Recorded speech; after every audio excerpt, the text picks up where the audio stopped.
Señor, que se encuentra en 2 de Pedro, capítulo 1, los versos 16 al 21. So we're going to read on 2 Peter, chapter 1, verses 16 through 21. La palabra del Señor, hermanos, la leemos como está escrita y dice la ley. Porque no os hemos dado a conocer el poder y la venida de nuestro Señor Jesucristo siguiendo fábula artificiosa, sino como habiendo visto con nuestros propios ojos su majestad. Pues cuando Él recibió de Dios Padre honra y gloria, le fue enviada desde la magnífica gloria una voz que decía: este es mi Hijo amado, en el cual tengo complacencia. Y nosotros oímos esta voz enviada del cielo, cuando estábamos con Él en el monte santo. Tenemos también la palabra profética más segura, a la cual hacéis bien en estar atentos, como a una antorcha que alumbra el lugar oscuro hasta que el día esclarezca y el lucero de la mañana salga en vuestros corazones. Entendiendo esto, que ninguna profecía de la Escritura es de interpretación privada, porque nunca la profecía fue traída por voluntad humana, sino que los santos hombres de Dios hablaron, siendo inspirados por el Espíritu Santo. Hasta ahí la palabra del Señor. Hermanos, para entender de qué está hablando el apóstol, debemos nosotros primeramente partir de un hecho contundente, y es: la Biblia es una perfecta autoridad en sí misma. La palabra de Dios es una perfecta autoridad en sí misma. Este es, digamos, que es el punto de partida cuando nosotros queremos entender lo que el apóstol Pedro está diciendo en estos versículos. La Biblia tiene autoridad por sí misma. Pero ¿qué significa esto para nosotros? ¿Qué quiere decir eso? Significa principalmente que yo puedo confiar en la Biblia, que yo puedo tener certeza de que la palabra de Dios es palabra de Dios, de que nosotros no tenemos en la Biblia a un libro de ciencia, a un libro de arte, a un libro de anatomía, a un libro de historia, aunque la Biblia toca todas estas partes. Nosotros tenemos que tener conciencia de que la Biblia recibe su autoridad de la Biblia misma. ¿Por qué? Porque Dios la inspiró. Y siendo Dios el que inspiró las Escrituras, nosotros podemos ir a ella con la seguridad que tiene una respuesta para nuestra situación, sin importar cuál sea la situación. Puede ser una situación de prisión, puede ser una situación de enfermedad, puede ser una situación de destierro, puede ser una situación, sea cual fuera la situación, la Biblia tiene una respuesta para nuestra situación. La Biblia trata con nosotros personalmente, es decir, la Biblia trata conmigo mismo, de la manera como yo entiendo, de la manera como yo practico el cristianismo, de la manera como yo camino mi vida cristiana. La Biblia trata conmigo de esa manera, pero también trata conmigo de manera colectiva, como cuerpo, como iglesia. El grupito que hoy estamos aquí, la Biblia trata con nosotros como iglesia. Por eso es importante la predicación de la palabra. Una iglesia que no tiene predicación de la palabra es una iglesia que cojea de las dos patas, y perdone la expresión, ¿sí? Cojea completamente, porque todo el quehacer de la iglesia es a través de la palabra de Dios y su predicación. Ahora vea esto. Cuando un predicador, veámoslo desde este punto de vista, cuando un presidente va en representación de una nación a otro país, este presidente es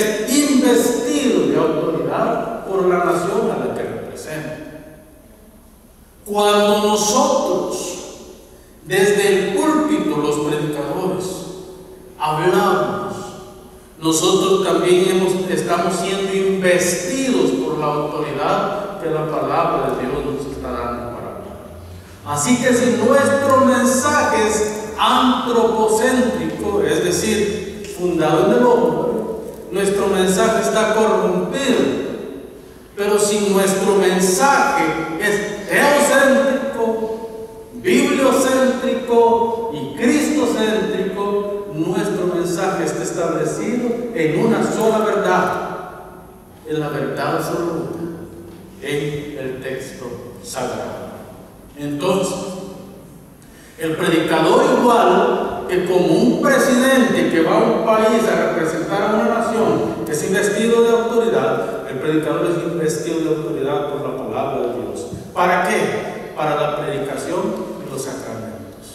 En este caso, nosotros, la iglesia cristiana protestante, reconocemos dos sacramentos: el bautismo y la cena del Señor. Esos son los sacramentos que reconocemos. Entonces, hermanos, es la palabra de Dios para el pueblo del pacto. Nosotros proclamamos la palabra de Dios para el pueblo de la alianza. Ahora definamos infalibilidad. Definamos la palabra infalible. La palabra infalible con la palabra inerrancia están bastante conectadas. Es bien poquito el hilo que separa una de la otra. Inerrancia significa sin errores. Infalibilidad o infalible también significa sin errores. Entonces nosotros hoy vamos a estar viendo la parte de la infalibilidad de la Biblia, de las Escrituras. El próximo domingo vamos a estar viendo la inerrancia de la Escritura, y voy a tratar de ser claro y explicar la diferencia que hay entre estas dos partes de la doctrina bíblica. La infalibilidad es una palabra compuesta de dos palabras en el latín. Una preposición que es in, que es, aunque es negativo, ustedes saben, incomprensible, por ejemplo, está hablando de una parte negativa con un resultado positivo. En el caso de la infalibilidad, nosotros estamos viendo una parte que es negativa. Lo que quiere decir es algo que la traducción directa sería no, ¿sí? Entonces, cuando hablamos de infalibilidad, estamos hablando de que no es falible la palabra de Dios, porque ese es el antónimo de infalibilidad. El antónimo es fabilidad. Entonces, la Biblia, cuando dice que es infalible, está declarando que tiene una autoridad superior a la que nosotros le podamos dar a las Escrituras, porque la autoridad que recibe viene de Dios hacia los escritores de la palabra de Dios, que como lo vimos hace unos domingos atrás, fueron más de 35, entre 35 y 40 diferentes escritores. Ahora pensemos nosotros en esta definición. La Biblia no tiene defectos. No importa desde qué ángulo usted escribe la palabra de Dios, la Biblia es sin defecto. Ahora también podemos decir que la Biblia es perfectamente confiable. O sea, no importa desde qué ángulo nosotros la vemos, nosotros podemos confiar en las Escrituras como palabra de Dios. ¿Por qué? Porque la Biblia es inspirada por Dios, y la Biblia, cuando es enviada, la palabra de Dios cuando es enviada, siempre regresará con resultados a Dios quien la envió. Por ejemplo, aparentemente nosotros no crecemos, ¿verdad? Estamos acá un grupo que nos mantenemos, estamos predicando y todo. Cualquiera pudiera decir que nosotros no estamos creciendo, y tiene razón, estamos creciendo como deberíamos y como quisiéramos crecer, pero eso no significa que no se está haciendo un trabajo. Todo lo contrario, cada vez que nosotros predicamos la palabra de Dios, el mensaje es enviado, la palabra de Dios es enviada, y el problema es queda con la persona que escucha la palabra de Dios. Porque esa palabra es la que le va a juzgar en el día del Señor. Esa palabra es la que nos va a llevar al reino de Dios o al reino de las tinieblas. Entonces, por eso, como dice Isaías 55:11, así será mi palabra que sale de mi boca. No volverá a mí vacía, sin que traiga el resultado para lo cual fue enviada. Esa es nuestra seguridad. Nosotros podemos confiar en eso. ¿Por qué? Porque cuando yo predico la palabra, no es mi palabra, es la palabra de Dios la que estoy enviando. Además, la Biblia jamás desaparecerá, jamás. Incluso en la misma revelación en el último día, como Cristo es la palabra pasa de eternidad con nosotros. Ahora que ya no será una palabra como la que tenemos, sino la palabra viva delante de nosotros. Por eso es que el apóstol Pedro dice, es como luz que ¿qué? Alumbra hasta que la mañana salga en nuestros corazones. Es ahí donde está el meollo de este versículo. Porque mientras nosotros tenemos la palabra de Dios y nosotros estamos recibiendo esa palabra de Dios, entonces el Señor está haciendo un trabajo en nosotros. En nuestro interior el Señor está trabajando de tal manera que ese trabajo se va construyendo. Es como una construcción. Usted no termina la casa en un día, ¿verdad? Lleva un proceso, ¿sí?, de arquitectura, de ingeniería, de albañilería. Lleva todo un proceso, incluso con los materiales que hay que prepararlos. Así Dios va preparándonos a nosotros, va construyendo en nosotros la manifestación del Hijo de Dios en el día final. En esa manifestación nosotros seremos confirmados en el reino de Dios y pasados al reino de su amado Hijo, para nunca más enfermarnos, para nunca más ver muerte, para nunca más sufrir nada. La Biblia, hermano, jamás desaparecerá, porque la Biblia es encarnada. Hoy la palabra fue encarnada, porque Cristo es la revelación máxima, como vimos en los versículos, ¿verdad?, de Hebreos 1 al 3. Cristo es la revelación máxima de la palabra en este tiempo. Además de eso, nosotros podemos ver que por la palabra todas las cosas fueron llamadas a la existencia. Cuando Dios dice en Génesis 1, hágase la luz apareció por el poder de la palabra. Cuando dijo, reproduzca el mar, los seres vivientes, automáticamente se reproducieron por el poder de la palabra. Cuando Dios dijo, hagamos al hombre, y sopla, el hombre viene a ser un ser viviente. ¿Por qué? Porque Dios está interviniendo directamente con el hombre. Pues ese es el trabajo de Dios. Ese es el trabajo de Dios. Hermanos, yo quiero tocar dos puntos fundamentales hoy: la infalibilidad de la Biblia, y la Biblia afirma su misma infalibilidad. Entonces, primero vamos a ver esta parte. La Biblia no le presta autoridad a una autoridad fuera de ella. Todo lo contrario, la Biblia toma su autoridad de la Biblia misma. Este fue uno de los grandes principios recuperados por los reformadores del siglo XVI. Tanto Lutero, Calvino, Knox, Hus, Wycliffe, en fin, todos los reformadores que trajeron, que redescubrieron el mensaje de las Escrituras desde el siglo XIV hasta el siglo XVII, XVI, XVII. Estos hermanos se propusieron a devolverle la Biblia a la cristiandad. Y por eso es que nosotros encontramos el término, la sola Escritura. Este término no es un término simplemente teológico-filosófico. Este término es un término práctico para nosotros. La sola Escritura significa que la palabra de Dios es la autoridad máxima en todo el sentido.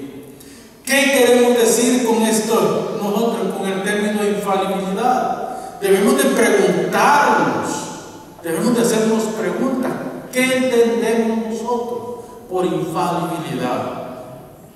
¿Y cómo podemos darle respuesta a estas preguntas?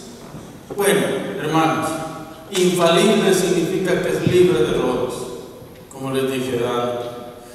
También significa que se puede confiar en Él, se puede tener esperanza en ella. En fin, hay muchas definiciones que nosotros podemos dar de esto.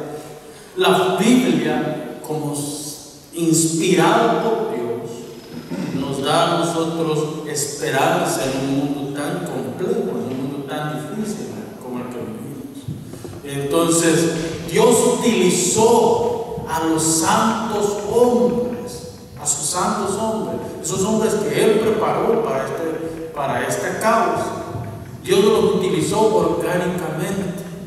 ¿Qué significa que Dios los utilizó orgánicamente? Lo que significa que no utilizó ningún proceso más que el natural, utilizándolos a ellos con sus dones, con sus capacidades de redacción, con sus capacidades intelectuales, con sus capacidades morales. Dios los utilizó a ellos como personas para darnos su palabra. No es que Dios descendió al cielo y dictó en los oídos de ellos palabra por palabra, no. Lo que significa es que Dios los utilizó a ellos con todas las imperfecciones que podían tener y los perfeccionó para esta causa. Entonces, estos hombres fueron usados por Dios. Hermanos, en este sentido, la iglesia también cree y sostiene la completa credibilidad de la doctrina bíblica. Nosotros creemos y sostenemos la completa credibilidad de la doctrina bíblica. La Biblia es digna de confianza, es digna de que sea expuesta dignamente. Sus promesas son fieles y sus estatutos, así como su sabiduría, nos ayudan a entender este mundo, nos ayudan a entender la vida. El problema de los científicos ha sido que han dejado la Biblia a un lado y se han enfocado en el humanismo. Y cuando uno deja la Biblia a un lado, uno deja el fundamento de la fe cristiana, deja el fundamento. Sus promesas seguirán siendo fieles, hermanos. Mire, hasta el mismo Balaam, que Balaam en Números capítulo 23, si usted lee la historia, se van a dar cuenta que Balaam era un personaje, era un profeta de Dios. Pero Balaam dejó la palabra de Dios y siguió sus inclinaciones pecaminosas. Y la oferta que le hacía Balac, recuerden que Balac quería destruir al pueblo de Israel porque tenía miedo del pueblo de Israel. Entonces dice: tráiganme a Balaam para que maldiga a Israel, y de esta manera yo lo puedo invadir y destruir. Balaam, ustedes saben la historia, ¿verdad? Se le manda a Balaam varias veces: hey, este es el presente que te manda el rey para que venga y maldiga a Israel. Ya puesto allá, Balaam no maldice a Israel, sino que lo bendice. ¿Y saben cuál fue la palabra de Balaam a Balac? Cuando Balac le dije: yo no te he pagado todo lo que te he pagado, yo no te he dado todo el dinero que te he dado y todos los bienes que te he dado para que vengas a bendecir a este pueblo, sino para que lo maldigas. Y Balaam le dice: ¿acaso es Dios hombre para que mienta, e hijo de hombre para que se arrepienta? Dios dijo que lo bendecía y lo bendice, y no importa si yo lo maldigo, ellos están benditos por Dios y así van a permanecer. Entonces el Espíritu de Dios es el que viene a mí, y por medio de su Espíritu yo estoy bendiciendo a este pueblo. Así sea la palabra, mira bien, así sea la palabra de Dios veraz y la palabra del hombre maldita. ¿Se dan cuenta cómo la Biblia misma corrobora la infalibilidad de la palabra? Quiero avanzar, hermano. La Biblia afirma esta infalibilidad. Pero vamos a desglosar el verso 19 de este capítulo. verso 19, no vamos a tomar más, sino que solo el verso 19. Lo vamos a desglosar. Y vean, lo vamos a leer antes de desglosarlo porque lo voy a partir en 3 porciones. La primera porción tiene que ver prácticamente con lo que nosotros somos, ¿sí? Perdón, con lo que Dios es. La segunda porción tiene que ver con lo que nosotros somos. Y la tercera porción tiene que ver con lo que Dios demanda de nosotros. Vean bien lo que dice C.S. Lewis. Me encanta esta y por eso es que yo lo copié y lo he pegado acá en este sermón. Dice Lewis: a todos nos gusta la historia de Job. ¿Sí? ¿A quién no le gusta la historia de Job? A mí me encanta porque me da esperanza, me da fortaleza, me da ánimo en tiempos de desánimo y en tiempos de enfermedad, de esperanza, de sanidad. Pero miren el problema que dice Lewis: hasta que nos toca ser Job. A todos nos gusta la historia de Job, hasta que nos toca ser Job. Eso no es real ¿verdad? Que cualquiera podría decir, y no crean que yo estoy predicando acá hoy porque yo me siento animado. No, mi familia sabe que estos días han sido muy difíciles para mí, por el dolor, o sea, hay dolor en mi corazón. Pero a mí no me detiene el dolor de saber la pérdida física que hemos tenido, porque no es pérdida la que hemos tenido. Más bien, el lado ha ganado la batalla. Ella ha ganado la batalla. Los pobres de nosotros que todavía estamos aquí, pero ella ha ganado la batalla y está en la presencia del Señor. Entonces, pero Luis tiene toda la razón. Mientras no nos toca a nosotros, estamos bien, ¿verdad? Pero cuando nos toca a nosotros, ahí está el problema. Vean lo que dice Pedro. Tenemos también la palabra profética más segura. Primera parte, la palabra profética más segura.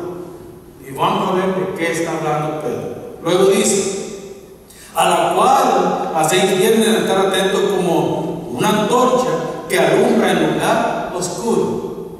Debes de estar atento a esta palabra, porque esta palabra alumbrará tu día. Y sabe una cosa, cuando en la Biblia se habla de luz, siempre tiene que ver con la revelación de Dios, siempre tiene que ver con conocimiento, siempre tiene que ver con salir de la oscuridad. Y cuando habla de oscuridad tiene que ver con ignorancia. Siempre en la Escritura, oscuridad, ignorancia, luz, conocimiento. Ahora, el asunto es que ¿cómo sale una persona de la ignorancia? A través del conocimiento, ¿verdad? No puede salir de la ignorancia si no conoce. Ese es el problema de la iglesia de hoy. El problema de la iglesia de hoy es que ha crecido de forma. La iglesia de hoy tiene miles de miembros. Y yo no estoy hablando que estoy en contra de las mega iglesias. Si Dios nos llama a ser mega iglesia, pues gloria a Dios. Siempre hay una manera para poder pastorear a miles, como hay una manera para pastorear a 4 o 5. Siempre hay. El problema que hay es que la iglesia ha crecido en número, pero no ha crecido en conocimiento. Su cabeza es así de chiquitita, pero chiquitita, y su cuerpo es un fenómeno. ¿Qué es lo que pasa? Que el conocimiento que tiene de Dios es tan limitado que se han alimentado dioses a la imagen de ellos. Ese es el problema que hay. Cuando uno conoce al Dios verdadero, hermanos, uno va creciendo, pero va creciendo equilibrado. El conocimiento con la práctica, el cuerpo con la cabeza, va creciendo normal, no va creciendo de forma. Entonces, eso es lo que está diciendo Pedro. Mira la tercera parte. Hasta que el día esclarezca y el lucero de la mañana salga de vuestros corazones. Estamos hablando la palabra de Dios, la palabra profética segura. ¿Qué es lo que está hablando Pedro? Pedro estuvo en el monte de la transfiguración, ¿verdad? Jacobo, Juan, Pedro estuvieron en el monte de la transfiguración. En el monte de la transfiguración, estuvo Jesucristo, se recuerda, Elías y Moisés. Eran tres personajes. Cristo se transfiguró. Lo que dice Pedro es: nosotros estuvimos en el monte de la transfiguración, vimos a la palabra convertirse en lo que era antes de ser manifestado. Cristo, la divinidad de Cristo es revelada en el monte de la transfiguración. Cristo fue transfigurado de tal manera que era un ser angelical en ese momento, un ser divino. Pedro y Juan y Jacobo se asustan y Cristo tiene que tocarlos para darles fuerzas, para que ellos pudieran ser testigos oculares de lo que estaba pasando. Y son testigos oculares. Pedro dice: nosotros vimos con estos ojos y oímos con estos oídos lo que el Señor dijo desde el cielo. Vimos al Señor transfigurado, vimos a Elías y a Moisés. Y ojo, hermano, que esto es importante, porque Elías tenía más o menos unos 700 años de haber muerto. ¿Cómo podía ser que Pedro, Jacobo y Juan conocieron a Elías? Hubo revelación directa en ese momento, porque no había cámaras, no había cómo guardar una fotografía de Elías. Y si se imagina Moisés, 1450 años antes de este acontecimiento había muerto. Ahora imagínese usted cuánto tiempo, cómo podían preservar a Moisés vivo. Y lo ven y dice Pedro, en su emoción le dice: Señor, bueno sería para nosotros hacer una enramada para Elías, otra para Moisés y otra para ti. Fíjense hasta dónde llega la revelación de Dios. Es un momento en el que Pedro está compenetrado con la divinidad y se le está revelando quién es Moisés y quién es Elías. Pero me encanta que dice: nosotros lo vimos y oímos una voz que decía desde el cielo, divinidad, Cristo revelado divinamente. Este es mi Hijo amado, en quien tengo complacencia. Verso 17 de esta misma carta. Este es mi Hijo amado, en quien tengo complacencia. Pero Mateo, capítulo 17, creo que es verso 4, si no me equivoco, perdón si me equivoco con la cita. Ahí dice: este es mi Hijo amado. Ahí es donde está la transfiguración. Y dice: este es mi Hijo amado, a él oíd. Mire, Pedro, han pasado, para esta fecha, han pasado aproximadamente unos 30-35 años después de la ascensión del Señor, después de la transfiguración. ¿Y cuántas cosas se olvidan en 30 años? Y Pedro dice: pero ¿saben una cosa? Es posible que a mí se me olviden detalles de lo que pasó hace 30 años, pero tienen la palabra profética que más segura. En otras palabras, tienen la Biblia, léanla, escudriñenla, sáquenle el jugo a la palabra de Dios, porque esa no se equivoca. Eso es lo que quiere decir Pedro. Mire, tenemos también la palabra profética. Después de que dice en el verso 18: nosotros oímos esta voz enviada del cielo cuando estábamos con él en el monte santo. Nosotros lo oímos, somos testigos oculares de lo que pasó, testigos fieles de lo que pasó. Pero tenemos la palabra profética más segura. ¿Qué quiere decir Pedro con eso? Mi palabra como hombre es falible, perecedera, porque mi palabra termina conmigo. Pero la palabra de Dios permanece para siempre. Es infalible. Cumple el propósito para el cual es enviado. Por eso es que él dice: tenemos la palabra profética más segura. Estén atentos a lo que ella dice. Estén atentos.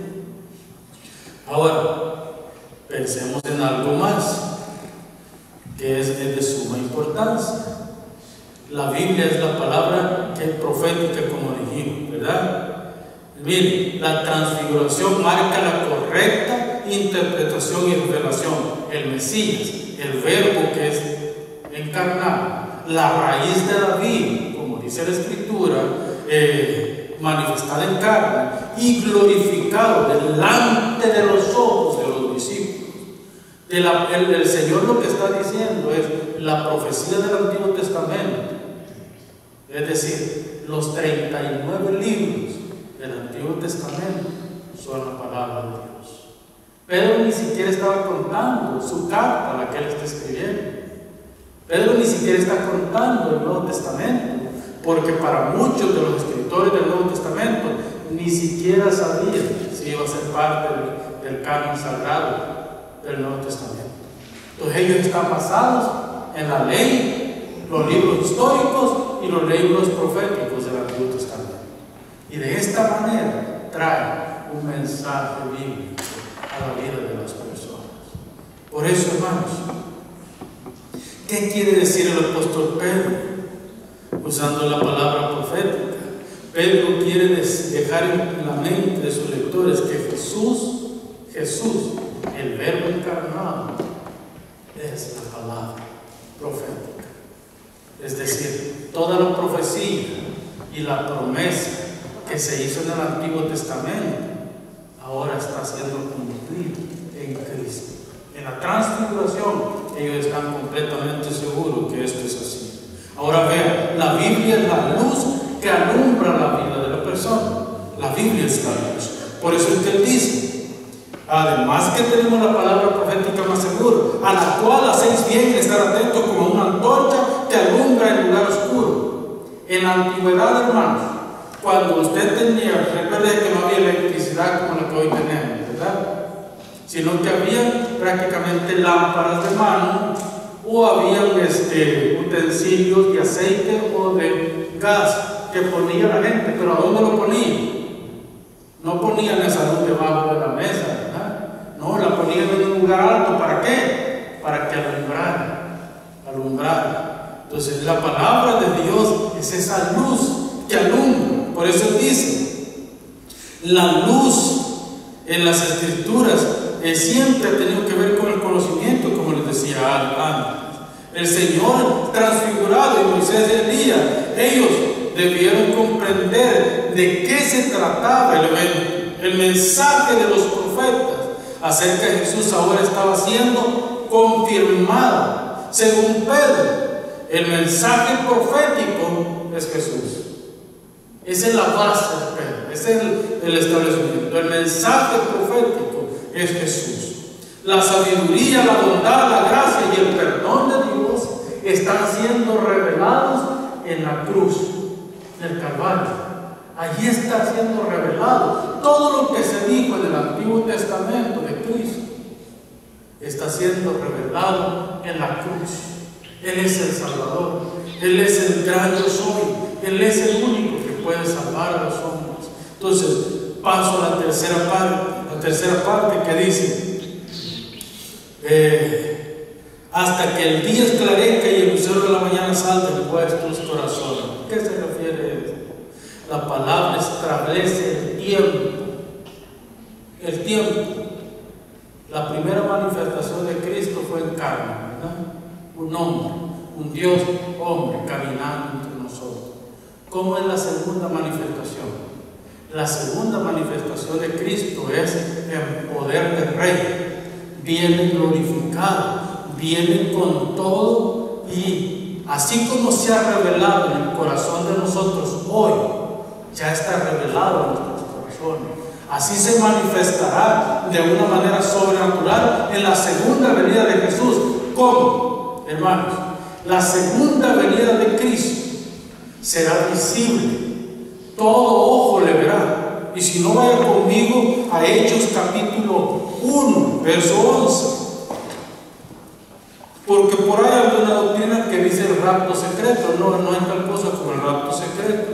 El rapto es visible. Y miren lo que dice el verso 11 del capítulo 1 de Hechos. Los cuales también les dijeron, leamos desde el 10, dice: Y estando ellos con los ojos puestos en el cielo, entre tanto que él se iba, Jesús se iba al cielo, he aquí se pusieron junto a ellos dos varones con vestiduras blancas, los cuales también les dijeron: varones galileos, ¿por qué estáis mirando al cielo? Este mismo Jesús que ha sido tomado de vosotros al cielo, así vendrá como le habéis visto ir. ¿Cómo viene el Señor? Así como fue tomado al cielo. Y los apóstoles están viendo hacia arriba, ni se dieron cuenta que la nube de ángeles que recogió al Señor para llevarlo al cielo, no se quedaron al lado de ellos. Ellos están perplejos viendo la imagen del Señor yéndose al cielo. Y los ángeles le dicen: varones galileos, ¿por qué están mirando al cielo? ¿Qué es eso de que te han quedado clavado al cielo?